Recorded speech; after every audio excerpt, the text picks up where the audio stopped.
For most people, the Cold War is remembered through missiles, sirens and concrete bunkers buried deep underground. What's rarely discussed is the quieter enemy planners feared just as much as nuclear fallout: cold. Not discomfort, but lethal cold that could kill civilians and soldiers long after power grids failed and fuel supplies vanished. In that world, heating wasn't about comfort. It was about staying alive in sealed shelters, border posts and blackout cities for days or weeks at a time. Out of that fear came a brutally simple solution that never froze, never failed, and required no moving parts. A dense heating brick designed to store warmth, release it slowly, and function even when everything else stopped.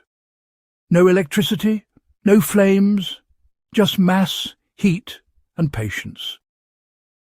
Before we dig into how it worked, take a second to subscribe if you value survival knowledge rooted in real history. Survival stories exist to preserve what actually kept people alive when systems failed. Cold War civil defense doctrine assumed the worst. Power plants would be down. Fuel would be rationed or inaccessible. Ventilation would be restricted to avoid fallout. Traditional stoves created smoke, oxygen demand, and risk. Electric heaters were useless without a grid. Chemical heaters were short-lived and impractical for large spaces. What planners needed was something that could be heated once and trusted to release warmth slowly without supervision. The answer wasn't new technology. It was old physics. The Cold War heating brick wasn't a gadget. It was a carefully selected mass. Dense clay, fire brick, or stone chosen for high thermal capacity.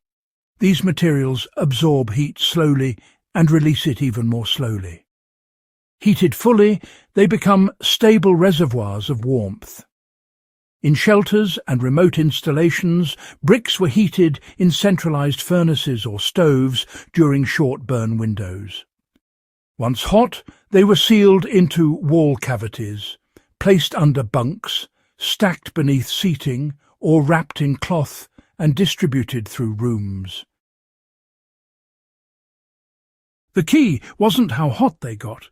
It was how long they stayed warm. Water freezes, oil thickens, metal transfers heat too quickly and cools fast. Dense masonry behaves differently.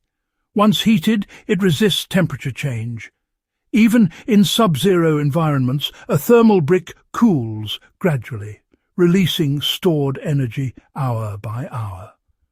In Cold War shelters, a single heated brick could provide low-level radiant warmth through an entire night. Several bricks could stabilize temperatures in sealed rooms without active heating.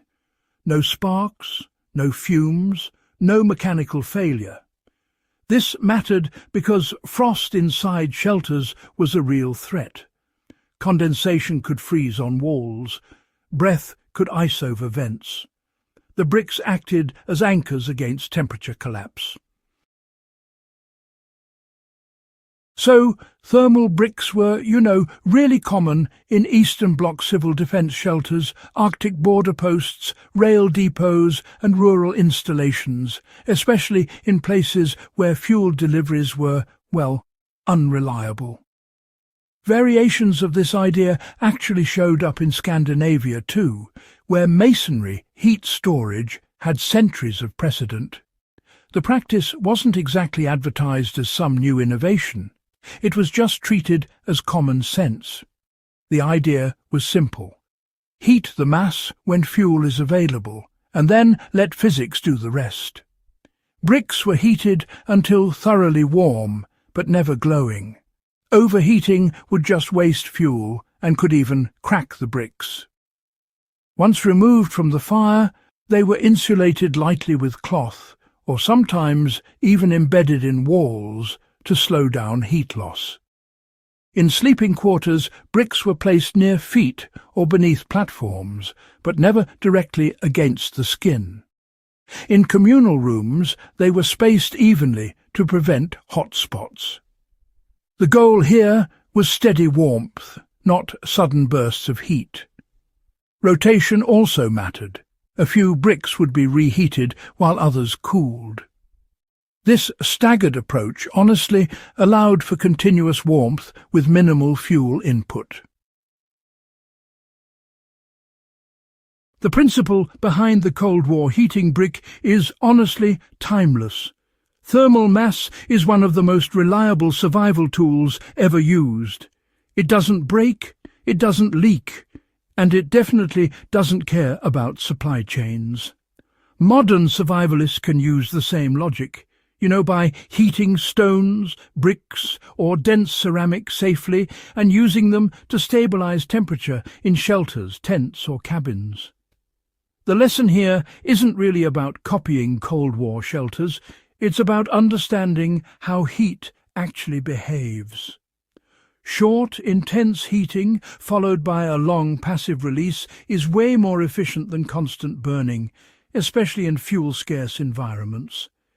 The heating brick wasn't clever, it was honest.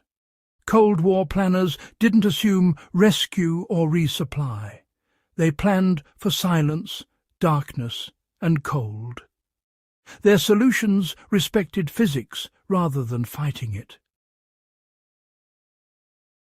Survival is rarely about, flashy innovation.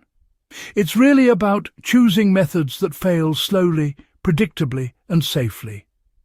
Today, we chase portable heaters, batteries, and all kinds of complex systems that depend on fragile components. But the Cold War heating brick reminds us that resilience often comes from simplicity. No switches, no instructions, just heat stored in matter. So, if this story gave you a new respect for quiet survival engineering, go ahead and subscribe to Survival Stories and share this video. These lessons weren't designed to impress. They were designed to endure.